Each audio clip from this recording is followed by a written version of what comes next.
The emergency room doors burst open with a violence that shook the very foundation of the trauma center.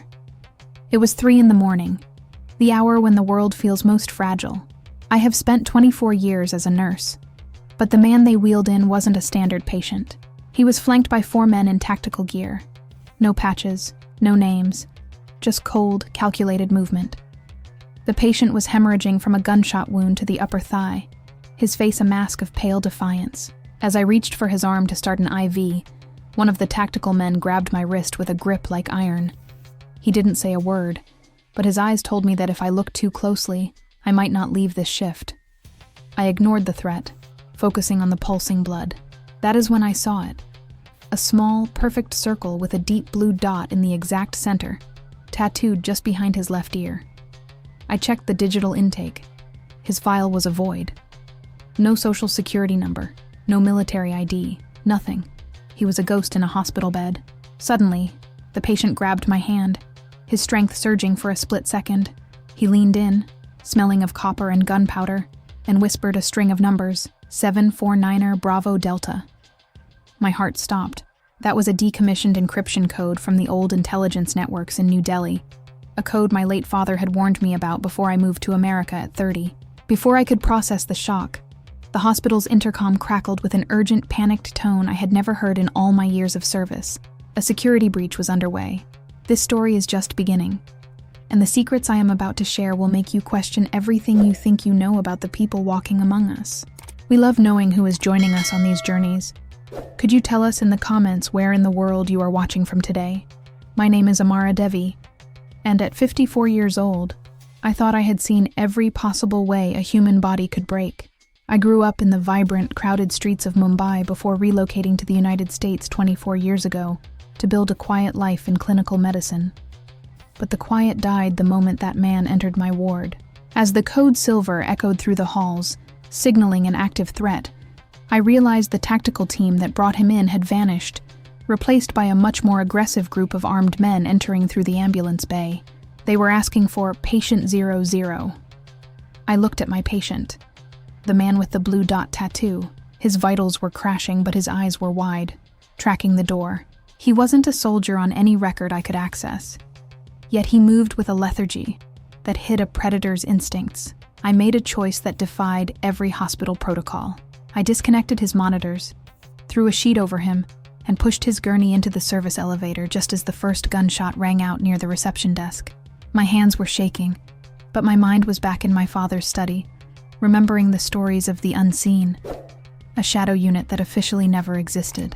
If this story has already gripped you, please take a moment to subscribe to the channel, because what comes next will reveal secrets and unexpected turns that you won't want to miss.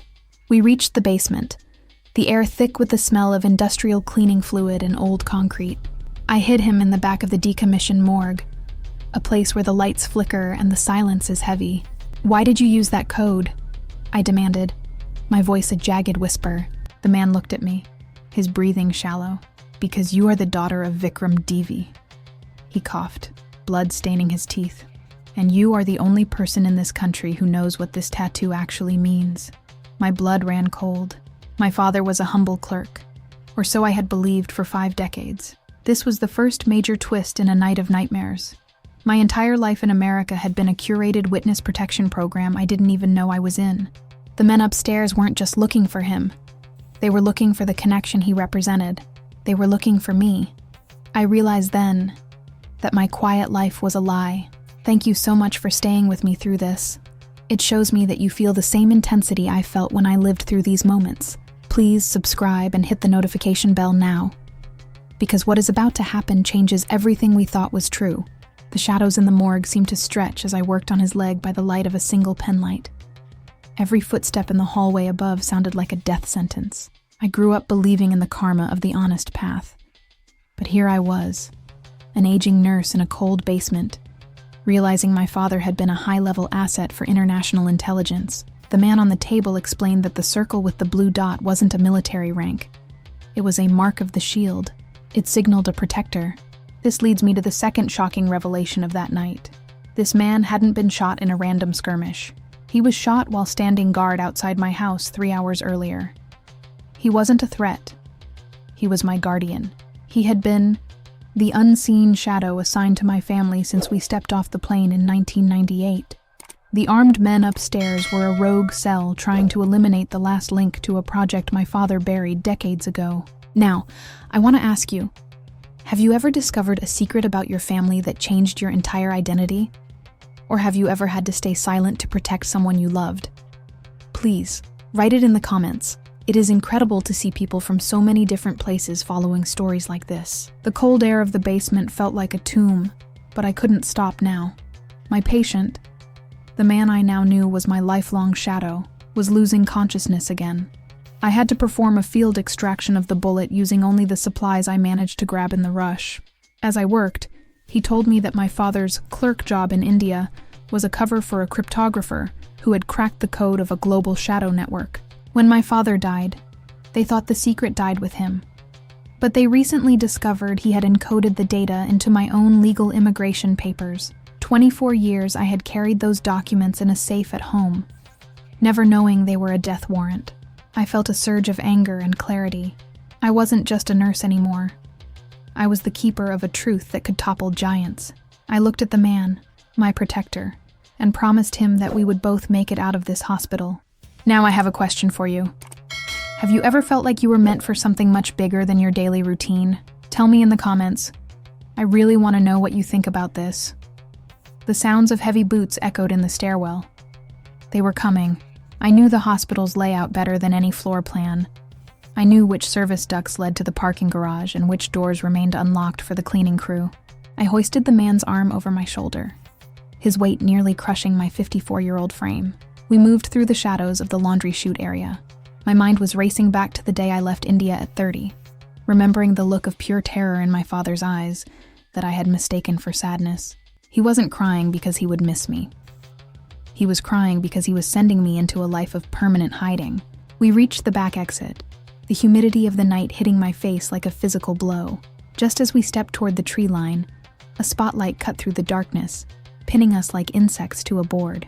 If this revelation about my father has shocked you as much as it shocked me, please subscribe to the channel right now. The next part of this story reveals a betrayal I never saw coming. The spotlight didn't belong to the men who were hunting us. It belonged to a second unit, led by a woman I recognized from the hospital board of directors. This was the final, devastating twist. The very institution I had served for 2 decades was the one hosting the cell that wanted us dead. The hospital wasn't just a place of healing. It was a front for the interests my father had tried to expose. My protector shoved me behind a concrete pillar, just as the air filled with the deafening sound of suppressed gunfire. I realized then that I couldn't run anymore. I reached into my pocket and pulled out my phone, realizing I had recorded the entire conversation in the morgue. I wasn't just a victim. I was a witness with evidence. I hit upload to a cloud server my father had once told me to use, only in the event of a total eclipse. I am so grateful you are still here with me. It means the world to know you're following this journey. Please, subscribe and hit that bell. The conclusion to this real-life nightmare is something you need to see. The standoff ended not with a bang, but with a silent retreat. As soon as the upload was complete, the tactical teams received a signal. They melted back into the shadows as quickly as they had appeared. My protector was taken by a different, legitimate government agency 10 minutes later, and I was left standing in the rain. A nurse whose life had been a fiction for 24 years. They told me I would be safe now, but I still look over my shoulder every time a black SUV passes my house. I still check for that blue dot tattoo on every patient I treat. My name is Amara Devi, and I am still a nurse, but I am also a survivor of a world that officially does not exist. What would you do if you found out your whole life was a lie? Would you keep the secret or scream it to the world? Let me know in the comments. And please, stay tuned and watch the next recommended video on your screen. The stories of the medical world are often more dangerous than the diseases we treat.